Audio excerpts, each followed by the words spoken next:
Doctor साहब, मुल्क में टैक्स नादहिंदगान और टैक्स चोरों के खिलाफ हंगामी बुनियादों पर इकदाम करने का फैसला कर लिया गया है, क्या कहेंगे? देखिए, सबसे पहले तो एक बहुत बड़ी ख़बर इस वक्त है, और वो ख़बर जो है वो ये है कि अक़वाम मुत्तहिदा की सिक्योरिटी काउंसिल ने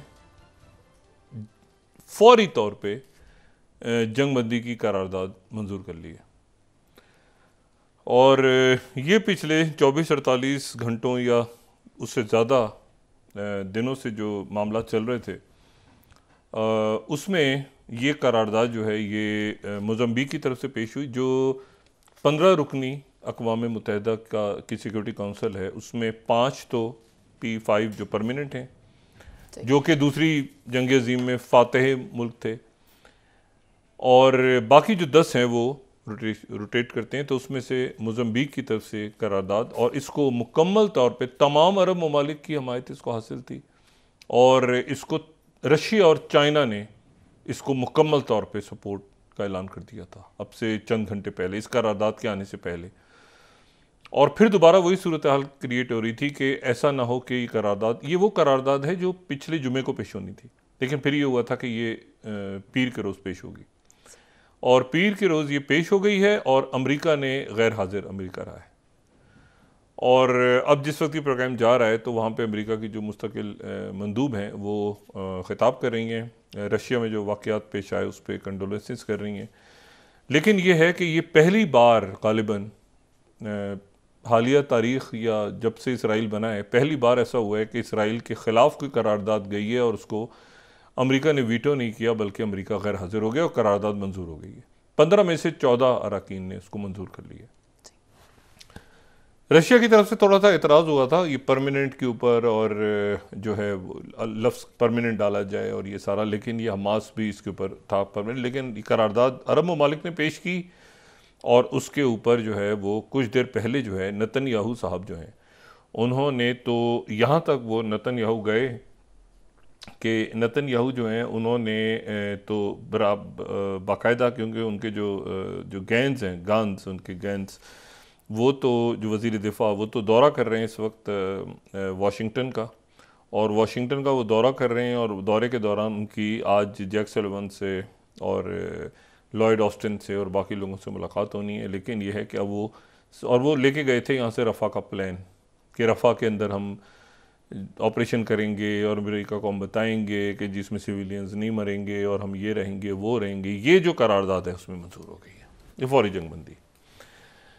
और अब इसमें जो है वो इसराइल की पोजीशन एक बिल्कुल दुनिया में तन्हा, अमेरिका ने भी उसका साथ आज नहीं दिया। अच्छा, मैं अभी ज़रा दोबारा आता हूँ कि ये ऐसे क्यों हुआ है, और इसमें बीच में रशिया ने आज वो जो 4 लोग पकड़े थे यूक्रेन की सरहद से, कह रहे 4 ताजिक थे, एक बात हो रही है कि 2 ताजिक थे, लेकिन ये कि अभी मैं उस पर आता हूँ कि उस पर क्या है, और वो जो वहाँ कुछ हो रहा है वो किस तरह से पूरी दुनिया को एक नई सिमत में लेके जा रहा है तेज़ी के साथ।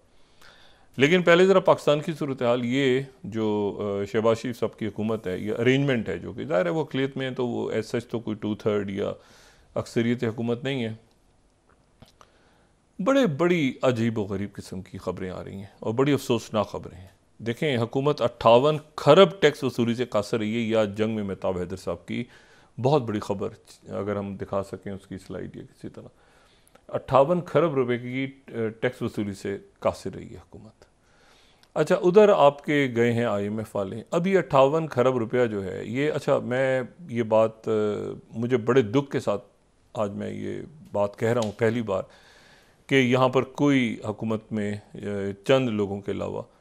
कोई भी एलीट कैप्चर के मूड में इस वक्त नहीं है। इस सेटअप में, इस ढांचे में कोई इस मूड में नहीं बैठा कि वो एलीट कैप्चर करे और हाथ डाले बड़े बड़े मगरमच्छों पे। और उसके नतीजे में ये कि शहबाज शरीफ साहब तो मतलब उनकी काबीना कितनी है, कौन से लोग उनको रिपोर्ट कर रहे हैं, कौन यहाँ पे सुपरा प्राइम मिनिस्टर बैठे हुए हैं, किन को वो हटाते हैं, किन को वो रख सकते हैं, किन को नहीं रख सकते, ये भी एक अजीब मामला है। कई मैं नाम नहीं लेना चाह रहा, वज़रा तो उनको रिपोर्ट भी नहीं कर रहे, वो जो हैं वो कह रहे हैं कि भाई हम तो मतलब ठीक है भाई, हम तो मतलब एक अजीब है, मैं उस पर क्या बात करूं, बस एक अजीब सा सेटअप बना हुआ है। और उसमें जो है वो शहबाज शरीफ साहब जो हैं वो, अगर ये औरंगज़ेब साहब देखें ना, अब इनकी जो कमेटी बनी खारजा की, डार साहब आए, फिर डार साहब गए, फिर वज़ीर आज़म आ गए, फिर वज़ीर आज़म भी चले गए, फिर औरंगज़ेब साहब के पास चले गए, सारे बनती उन्हीं की थी ये जो कमेटीज़ के में होना उनको ही चाहिए था। लेकिन एक बहरहाल एक आपको आपके सामने आता है ना कि अंदर टसल चल रही है, बहुत टसल का लफ्ज़ इस्तेमाल किया जाए तो ज़्यादा मुनासिब है कि बहुत साजिशें और टेलीफोन और ये करें और वो करें और उसको मनाएं और इसको मनाएं, बीच में मुख्तदर हमारी हल्के भी इन्वॉल्व हैं, वो भी, ये सारा इस तरह अगर होगा तो ये मुल्क आगे कैसे चलेगा? ये हमारे इश्यूज़ तो नहीं है इस वक्त। तो ये उसके जानने वाला है, तो ये वहाँ से कॉल कराएगा, तो ये उसको बात करेगा, तो ये उसको, ये इस तरह ये मुल्क किस तरह चलेगा आगे? जो हालात हैं इस वक्त मुल्क के, सिक्योरिटी के आपके क्राइसिस देखें, आपके 3 महीने में 2 आपके जो मगरबी पड़ोसी हैं उनके साथ आपकी बाकायदा जो है एक तरह से यानी तलखी तो नहीं, तलखी से आगे बढ़े हैं मामला, जब ज़ाहिर है कि वहाँ पे निशाना बनाया गया उनकी तरफ से, वो तो ये मामला ठीक नहीं है। तो इस सूरत हाल में अब ये कि ये यहाँ पे उसकी इख्तियारात कितने होंगे, तो उसके कितने होंगे, तो ये तो शहबाज शरीफ और इसमें नवाज शरीफ साहब खामोश हैं। नवाज शरीफ साहब की हुकूमत ही है ना, तो अब वो असर्ट करें अपने आप को आके पूरी पावर के साथ, या वो कहें कि भाई 1 मिनट ठहर जाओ, ये मेरी हुकूमत है या मेरी पार्टी की हुकूमत है तो ये ऐसे चलेगी, वो कहने की पोजीशन में भी नहीं है शायद, या पता नहीं क्या मामलात हैं, खुदा जाने।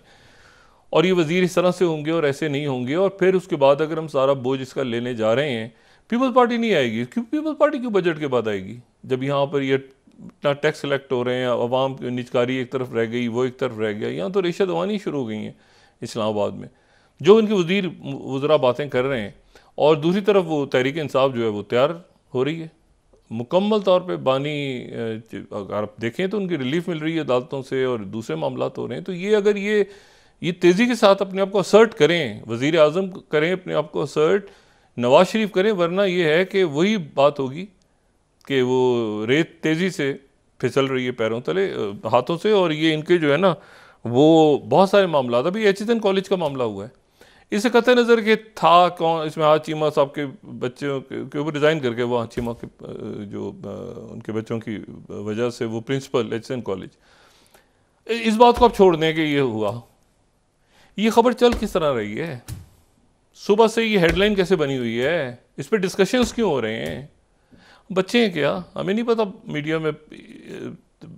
21, 22, 23 साल बैठ के यहाँ पे कि झक मारी है, हमें नहीं पता खबरें कैसे चलती हैं और खबरें कैसे दबती हैं। तो आज चीमा साहब जो हैं सुबह से वजाहतें हैं, ये फलाना गवर्नर हाउस पूरे स्कैंडल आ गए, प्रिंसिपल रिजाइन कर गए, और ये पता नहीं 2-3 महीने से मामला चल रहा है, और अजीब व गरीब किस्म की बात है, उनको गवर्नर हाउस बुलाया गया, ये किया गया, वो किया गया, वो एक मामला। तो आज चीमा साहब सबसे सीनियर पोजीशन में इस वक्त, जो ताकतवर तरीन पोजीशन में आज चीमा साहब हैं। अब मुझे ये बिल्कुल नहीं पता कि ये दुरुस्त है या गलत है, बस खबर डिस्कशंस में है, जब चीज़ डिस्कशन में आ जाती है तो कैसे आ जाती, दबनी होती है तो दब जाती है, ठीक है ना। मैंने अफ्तार में क्या खाया, तो ये तो खबर नहीं है। अगर ये डिस्कस होना शुरू हो जाएगा, डॉक्टर शाहिद ने अफ्तार में ये कहा, हेडलाइन बन जाए, जो अक्सर बनती रही है माजी में इस तरह की खबरें भी मेरी, तो इसको होता है ना पीछे। तो ये कैसे चल रही है आज चीमा साहब की खबर, सुबह दब सकती थी, मट्टी पाव आगे जाओ, इस्तीफ़ा दिया उन्होंने, और वो इस्तीफ़े के बाद जनाब वो बात। और बाबर अली साहब फरवरी में इस्तीफ़ा दे गए थे। बाबर अली साहब बड़ा नाम है हमारे मुल्क का, मतलब है कि उनकी जितनी खिदमात हैं सैयद बाबर अली साहब की, तो मैं तो इस पर हैरान हो गई ये किस तरह से, अब या तो नवाज शरीफ साहब कुछ वजाहत करेंगे या शहबाज शरीफ साहब बोलेंगे, ज़्यादा से ये तो इस तरह नहीं हो सकता, ठीक है ना। और ये मुख्तलिफ वज़रा को बिठा के इस टीम का कैप्टन कौन है, इसको चला कौन रहा है, इस हुकूमत को कैसे चल रही है, कैसे क्या है इसका, पैसे इकट्ठे करने हैं लोगों के ऊपर, फिर आपने एलीट यहाँ पर खर्चे, वही मैंने बात की है ना आपसे कि वो शहबाज शरीफ साहब ये हाथ खड़े कर दें इस पर, या पूरा अपनी असर्ट करें अपने आप को नवाज शरीफ साहब के भाई 1 मिनट ठहरो, ये काम ऐसे होगा ऐसे नहीं होगा, वो भी नहीं हो पा रहा, वज़रा उनकी तरफ देख ही नहीं रहे, शहबाज शरीफ सुपरा प्राइम मिनिस्टर बैठे हैं कई। तो ये तो अजीब सा एक बेढंगा सा सिस्टम है, इसको संभालें खुदारा। ये ना अवाम में सकत है, अब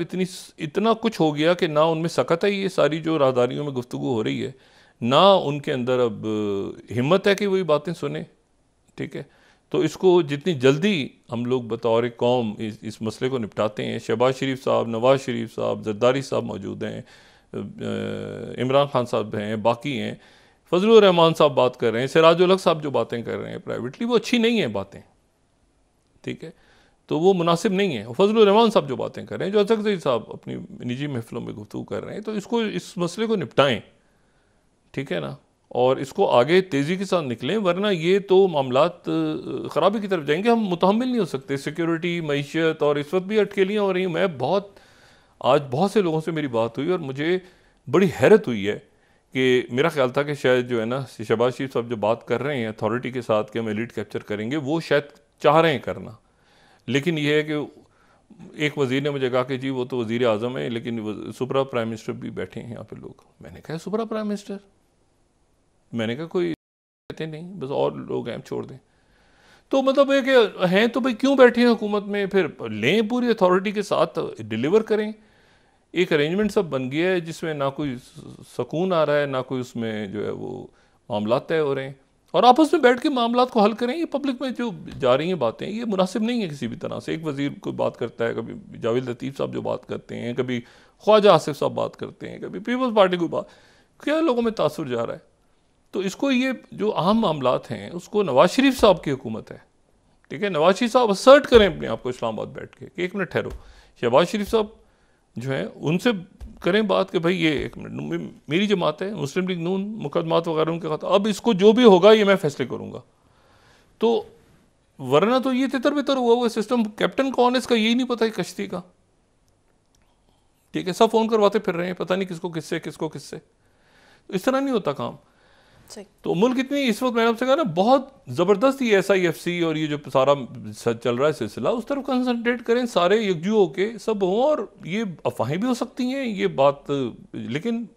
कुछ तो है ना, ये जो सुबह से और कल से और 4-5 रोज़ से बातें चल रही हैं, हम भी सुन रहे हैं, लेकिन अब एक लिमिट होती है ना। आज इस्तीफ़े के बाद जो मामला बने हैं और ये जो इक़्तिसादी राब्ता कमेटी की चेयरमैनशिप बार बार इधर उधर हो रही है, ये कोई तासुर अच्छा नहीं जा रहा। अच्छा, ये जो अब देखें ना, ये इशू है, ये अक़वाम, ये कितना पावरफुल पाकिस्तान का स्टांस होना चाहिए था इस वक्त इंटरनेशनली, लेकिन इसाक डार साहब जो है, जाहिर है कि अभी वो आए हैं वज़ारत ख़ारजा में, तो उनका तजर्बा नहीं है, तो वो उन्होंने अब वहाँ पे अक़वाम मुत्तहिदा में करारदाद मंजूर हो गई है। अच्छा, इसको रशिया ने सपोर्ट कर दिया। पहले करारदाद मंजूर होने से पहले अमेरिका तो गैर हाजिर हो गया। पहली दफ़ा हुआ तारीख़ में कि अमेरिका ने इसराइल के ख़िलाफ़ किसी करारदाद को वीटो नहीं किया, और 15 अरकान में से ये अब जो है ये अच्छा, इन्होंने नेतन्याहू साहब ने, चूँकि इनके वज़ीर दिफा वहाँ पे हैं, जैक सलिवन से उनकी मीटिंग है, तो एक और डेलीगेशन भी जा रहा है एक आध दिन में। तो थोड़ी देर पहले नेतन्याहू साहब ने कहा कि अगर अमेरिका ने हमारी इस करारदाद को वीटो ना किया और हमारा साथ नहीं दिया, तो अगर ऐसा हुआ तो मेरा जो दूसरा डेलीगेशन जा रहा है मैं उसको नहीं भेजूंगा वाशिंगटन। दूसरा डेलीगेशन में कोई उनके नेशनल सिक्योरिटी काउंसिल के और एक मिनिस्टर, उन्होंने भी जाना था। उन्होंने कहा था मैं उनको अमेरिका नहीं भेजूंगा। ये धमकी देखें आप ज़रा, धमकी और नौयत देखें धमकी की। अच्छा, इसी दौरान ये हुआ तो वो अमेरिका ने कहा, वो कहते हैं throw someone under the bus, ये यहाँ पर भी throw someone under the bus होने जा रहा है पाकिस्तान। ये मैं बताऊँ, अगर ये सिस्टम उनमें ठीक करना है ना, कुछ लोगों को बस के नीचे फेंके जाएंगे कुछ लोग। मुझे नहीं पता कि इसका स्टार्ट कहाँ से होता है, लेकिन कुछ लोगों को साइड पे करके और तेज़ी से आगे होता है ना, रोनते हुए निकल जाएंगे। वो मुल्क इंशाल्लाह रोनते हुए निकलेगा। ये चिक चिक बक बक जो है ना, लेकिन नवाज शरीफ साहब को आगे आना पड़ेगा। उससे पहले नवाज शरीफ आएँ और शहबाज शरीफ साहब आके कहें कि भाई एक मिनट, ये चीज़ें ऐसे होंगी, I am the prime minister, ये चीज़ें ऐसे होंगी, ऐसे होंगी। औरंगज़ेब साहब वाली बात बिल्कुल ठीक है, वो जो ख़जाना की कमेटियाँ हैं उसमें, लेकिन फिर ये कि वज़ीर आज़म के पास से भी चले गई, ये एक अजीब बात है। उन्होंने अपने आप को क्यों बनाया, वो डार साहब से लेके उधर दे देते, तो अजीब सा ही है बहरहाल मामला। तो अब देखते हैं कि अब दुआ है कि मुल्क के रियासत के मामला बड़े संजीदा हैं। मईशत, सिक्योरिटी, हमले हो रहे हैं बॉर्डर्स के ऊपर,